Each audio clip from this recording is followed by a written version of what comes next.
Hello everyone, welcome back to IGNOU exams. आज मैं आपको हिस्ट्री के course BHIE 143 history of environment में यूनिट 12 करवाऊंगी, जिसमें मैंने ऑलरेडी चेक योर प्रोग्रेस 1 और चेक योर प्रोग्रेस 2 करवा दिया है गाइस। आज इसका हम चेक योर प्रोग्रेस 3 करेंगे, चेक योर प्रोग्रेस एक्सरसाइज का क्वेश्चन नंबर 3 करेंगे। इसमें आपको हिस्ट्री ऑफ एनवायरनमेंट में ये जो चैप्टर है, इस चैप्टर का सबसे पहले तो नाम देखिए, यूनिट 12 है, role of UN United Nations NGOs in the shaping of the environmental movement. ये चैप्टर है, चैप्टर 12। इसका थर्ड क्वेश्चन करवाऊंगी। 2 क्वेश्चंस ऑलरेडी करवा चुकी हूँ, प्लस ग्रीन पीस मूवमेंट मैंने बहुत अच्छे से कवर किया है पूरा कंप्लीट नोट्स के साथ। आप लिंक आपको प्लेलिस्ट में भी मिल सकता है और अदरवाइज आप लिंक डिस्क्रिप्शन में भी आपको मिल जाएगा। Now state which of the following are true and false.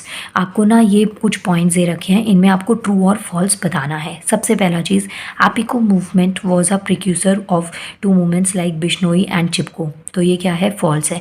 अभी ये ट्रू फॉल्स आप यहाँ से देखिए, इसका डिटेल एक्सप्लेनेशन में अभी आपको पूरा कंप्लीट समझाऊंगी, सारे मूवमेंट्स क्या हैं, कहाँ से स्टार्ट हुए थे और ये कैसे स्टार्ट हुए थे। Now Chipko movement was in Chamoli district of present day Uttarakhand. तो क्या ये सही है? हाँ, चिपको जो मूवमेंट था ये चमोली डिस्ट्रिक्ट में स्टार्ट हुआ था उत्तराखंड के। Silent Valley movement was against constructions of dams. तो ये ठीक है, ये साइलेंट वैली मूवमेंट जो था ना, वो जो डैम्स थी उनकी कंस्ट्रक्शन के अगेंस्ट में था। Appiko is a Canada means cutting, Kannada means cutting trees. जो एपिको है उसका मतलब क्या होता है, क्या ट्रीज़ को कट करना? नहीं, इसका मतलब होता है हगिंग ऑफ ट्रीज़, मतलब ट्रीज़ को हग करना। अभी ये मैं आपको मूवमेंट करवाऊंगी, उसमें आपको अच्छे से समझ में आ जाएगा। Now last one is Tehri Dam was planned on Bhagirathi tributary of Ganga and was planned to be 4th largest dam in the world। तो ये ट्रू है। तो ये था ट्रू और फॉल्स। वैसे तो इजी सा था, ये हो गया कंप्लीट। अब एक बार इन मूवमेंट्स को देखते हैं ताकि आपको ज़्यादा अच्छे से ये समझ में आए। नाउ देखिए, सबसे पहली चीज़ है NGOs and environmental movements in India.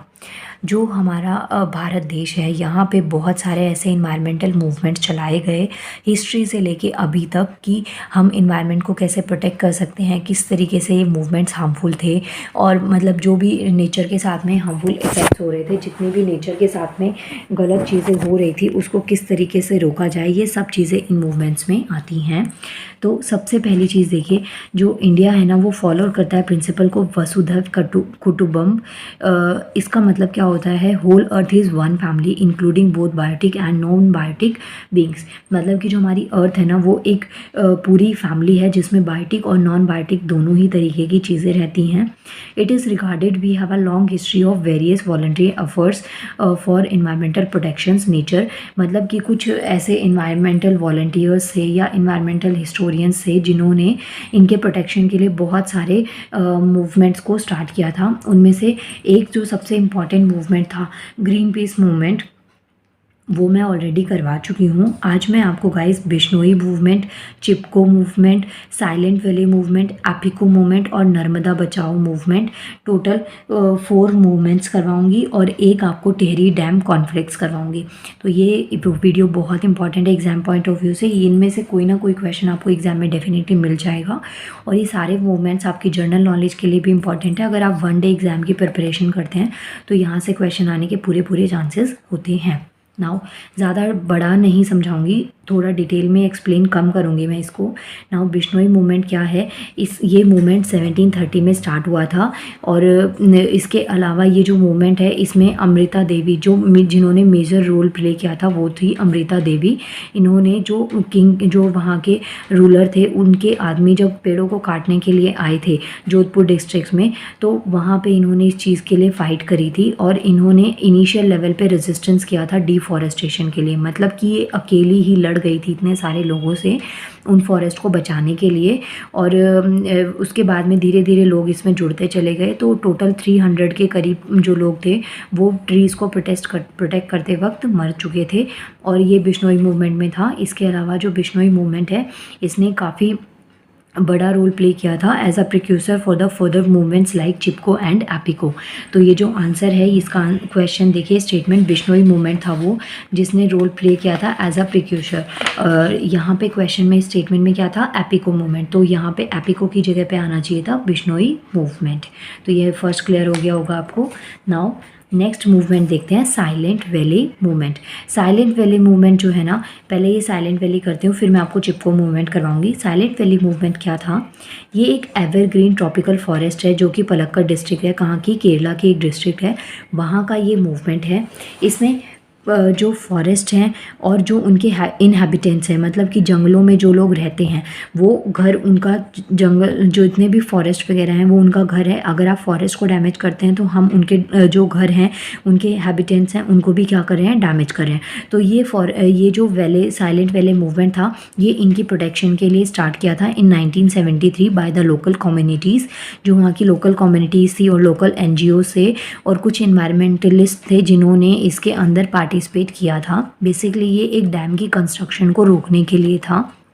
Now जो ये अगर ये प्रोजेक्ट हो जाता हैज़ मैनी फोल्डेक्स, तो इसकी वजह से क्या क्या होता, फॉरेस्ट कवर का लॉस हो जाता। उसके अलावा जो फॉरेस्ट ड्वेलर्स से वो एक प्लेस से दूसरे प्लेस पे उनको डिस्प्लेस करना होता। उसके अलावा जितनी भी वाइल्ड लाइफ वेराइटीज़ थी उनका भी क्या होता, लॉस होता।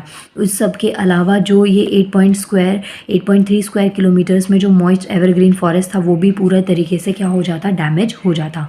सो साइलेंट वैली मूवमेंट में आपको ध्यान रखना है 1973 में स्टार्ट हुआ था बाय द लोकल कम्युनिटीज़, और इसमें बहुत सारे NGOs और लोकल कम्युनिटीज़ थी। और ये केरला का मूवमेंट था, केरला की पलक्कड़ डिस्ट्रिक्ट का। और ये मूवमेंट इसलिए चलाया गया था क्योंकि जो डैम था उसकी कंस्ट्रक्शन को रोका जाए। Okay, now hydro electric dam था उसको रोकना था इन्हें। और नेक्स्ट जो चीज़ आती है वो है चिपको मूवमेंट। वैसे ये इस मूवमेंट से आप लोग सब फेमिलियर होंगे, बहुत ही कॉमन मूवमेंट है चिपको मूवमेंट। ये मूवमेंट कहाँ पे स्टार्ट हुआ था, unique movement for protection of trees की प्रोटेक्शन के लिए और डिफॉरेस्टेशन के लिए। ये 1973 में चमोली डिस्ट्रिक्ट, जो उत्तराखंड की चमोली डिस्ट्रिक्ट है, ये कहाँ पे, हिमालय रीजन में, वहाँ पे ये स्टार्ट हुआ था। और जैसे बिश्नोई मूवमेंट में मैंने आपको बताया था कि एक लेडी ने रोल प्ले किया था, इसी तरीके से जो चिपको मूवमेंट था इसमें भी जो वहाँ की विमेंस थी वो उन्होंने ट्रीज़ को प्रोटेक्ट करा था, काटने से उनको बचाया था। और वो स्ट्रांगली अपोजिशन में खड़ी हो गई थी जो इलीगल कटिंग हो रही थी ट्रीज़ के उसके। यहाँ पे दो और इसमें जो चिपको मूवमेंट है इसमें दो मेजर नेम हैं, एक है सुंदरलाल भगोना और चांदी प्रसाद भट्ट, जिन्होंने सिविल सोसाइटी मूवमेंट को भी स्टार्ट किया था। तो ये 3 मूवमेंट्स हैं अभी, Bishnoi movement, Chipko movement and next one is silent Valley movement. इसके बाद में जो नेक्स्ट आता है वो है एपिको मूवमेंट एंड नर्मदा बचाओ मूवमेंट। अब गाइस एपिको मूवमेंट में क्या है, ये साउथ इंडियन जो साउथ इंडियन स्टेट्स है हमारी, वहाँ का मूवमेंट है आफ्टर साइलेंट वैली मूवमेंट। क्योंकि जो साइलेंट वैली मूवमेंट है ये भी कहाँ पे था, केरला, और केरला कहाँ की, साउथ स्टेट है। तो वहाँ जो साइलेंट वैली मूवमेंट है इसके बाद में जो नेक्स्ट आया वो ये मूवमेंट था। और ये उत्तरा कन्नड़ा जो डिस्ट्रिक्ट है 1983 में सालंकनी विलेज है, वहाँ पर ये स्टार्ट हुआ था।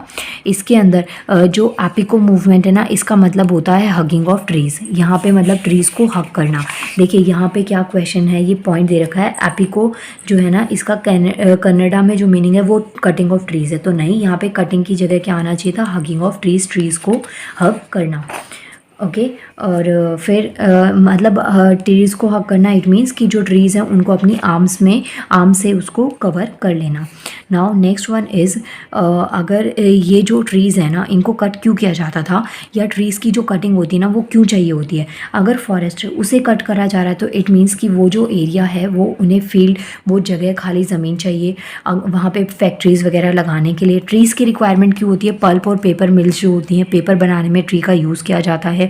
इसलिए मैं ये कहना चाहूँगी कि अगर आप नहीं पढ़ना चाहते तो पेपर को वेस्ट मत करिए, पेपर को सेव करना बहुत ज़रूरी है क्योंकि उससे ट्रीज़ की लाइफ ख़त्म होती है। इसके बाद में प्लाईवुड फैक्ट्रीज़ होती हैं वहाँ पे, या फिर जो डेवलपमेंट होते हैं, प्रोजेक्ट्स होते हैं, जैसे डैम कंस्ट्रक्शन है, रेलवेज़ है, रोडवेज़ है, ये बनाने के लिए भी हमें क्या चाहिए होती है, जगह चाहिए होती है। इसके लिए फॉरेस्ट को हटा दिया जाता है। Now local people observe heavy reduction in forest cover from 80% in 1950 and 25% with in 30 years. तो ये जो इन्वायरमेंटलिस्ट थे, इन्होंने जो इतने सारे डिफॉरेस्टेशन या जो इतने सारे मूवमेंट्स चलाए, इनकी वजह से इसमें काफ़ी भारी मात्रा में गिरावट आई थी। नाउ नेक्स्ट जो मूवमेंट है वो है नर्मदा बचाओ मूवमेंट। ऑब्वियसली नाम से पता चल रहा है नर्मदा क्या है, एक रिवर है, तो इट मीन्स इस रिवर को प्रोटेक्ट करने के लिए ये मूवमेंट चलाया गया था हाइड्रो इलेक्ट्रिक डैम इसके अगेंस्ट में। और ये कहाँ पे, महाराष्ट्र और गुजरात से होती हुई ये रिवर जाती है, वेस्ट रिवर है ये नर्मदा बचाओ नर्मदा रिवर। और 1985 में इस प्रोजेक्ट को स्टार्ट किया था जो वहाँ की लोकली अफेक्टेड ट्राइबल ग्रुप से, जो मतलब एक प्लेस से दूसरे प्लेस पे जो बंजाराज वगैरह होते हैं उनके थ्रू, और कुछ एनजीओज़ ने इनके अंदर काफ़ी बड़ा रोल प्ले किया था। नाउ जो local long legal battle highlighted से जो इस हाइड्रोलिटिक डैम के, तो वो यहाँ पे आपको कुछ गिवन है। आप यहाँ पे नर्मदा बचाओ मूवमेंट को पढ़ सकते हैं, और ये जो मूवमेंट है इसको हिंदी में नर्मदा बचाओ आंदोलन भी कहते हैं। तो आई होप आपको ये समझ में आ गया होगा। इसके बाद में गाइस इस वीडियो का लास्ट जो कॉन्फ्लिक्ट है वो है टेहरी डैम कॉन्फ्लिक्ट। टेहरी क्या है, एक हाइड्रो पावर कॉरपोरेशन है जो कि प्लान किया था, भागीरथी रिवर पे डैम बन रहा था, जो कि भागीरथी क्या है, एक ट्रिब्यूटरी है गंगा की। गंगा कहाँ से आती है, हिमालय से, ठीक है। तो यहाँ से ये चीज़ों को आप रिलेट करके पढ़ सकते हैं। इसके अलावा टाउन ऑफ टेहरी इन उत्तराखंड, उत्तराखंड का एक टाउन है टेहरी, जहाँ पे जो हाइड्रो इलेक्ट्रिक डैम है इसको कंस्ट्रक्ट किया जा रहा था, जिसकी वजह से इसके में ये प्रोटेक्शन स्टार्ट हुआ था। And this is another popular resistance started by local people of Tehri Garhwal during 1986 and 1990। तो आपको डेट्स बहुत इंपॉर्टेंट है, याद रखना कि ये कहाँ कहाँ पे हुआ था और किस तरीके से ये मूवमेंट्स थे। तो गाइस ये कुछ मूवमेंट्स थे जिसकी वजह से हमारे इन्वायरमेंट में बहुत सारे चेंजेस हमने देखे। इन्वायरमेंट को प्रोटेक्ट करने के लिए सारे मूवमेंट्स को लाया गया था, और ये आपके लिए जानना इसलिए ज़रूरी है क्योंकि आपको पता होना चाहिए कितने सारे मूवमेंट्स वर्क कर रहे हैं इन सब जो इन्वायरमेंटल डिग्रेडेशन हो रहा है उसको रोकने के लिए। नाउ लास्ट पॉइंट जो आप इस आंसर में ऐड कर सकते हैं, India has a long tradition efforts and endures towards environmental protection. This mention civil societies initiatives are only a few among other numerous similar initiatives. मतलब कि बहुत सारे ऑर्गेनाइज्ड और अनऑर्गेनाइज सेक्टर्स हैं, और बहुत सारे गवर्नमेंट और नॉन गवर्नमेंट सेक्टर्स हैं जो इन मूवमेंट्स में पार्टिसिपेट करते हैं अर्थ को प्रोटेक्ट करने के लिए, नेचर को प्रोटेक्ट करने के लिए। सो इन सब मूवमेंट्स के बाद में अब यहाँ से देखिए स्क्रीनशॉट भी ले सकते हैं। इसके बाद में ये चैप्टर ख़त्म होता है, role of UN, NGOs etcetera in the shaping of this environment movements. इसके बाद में गाइस हम नेक्स्ट चैप्टर करेंगे, और प्लीज़ मुझे कमेंट करिएगा आपको मेरी वीडियोस से समझ में आता है या नहीं आता है, और कैसे लगता है समझ में आने में, पढ़ने में। तो प्लीज़ मुझे कमेंट करिएगा। और आपके सबके एग्ज़ाम्स हैं तो प्लीज़ कंटिन्यू बेसिस पे पढ़ाई करिए, डेली बेसिस पे। कंसिस्टेंसी बहुत इंपॉर्टेंट है, अगर आप कंसिस्टेंट होकर पढ़ेंगे तो डेफिनेटली आपका रिजल्ट बहुत अच्छा आएगा। नाउ गुड लक, मिलते हैं नेक्स्ट वीडियो में। Thank you so much.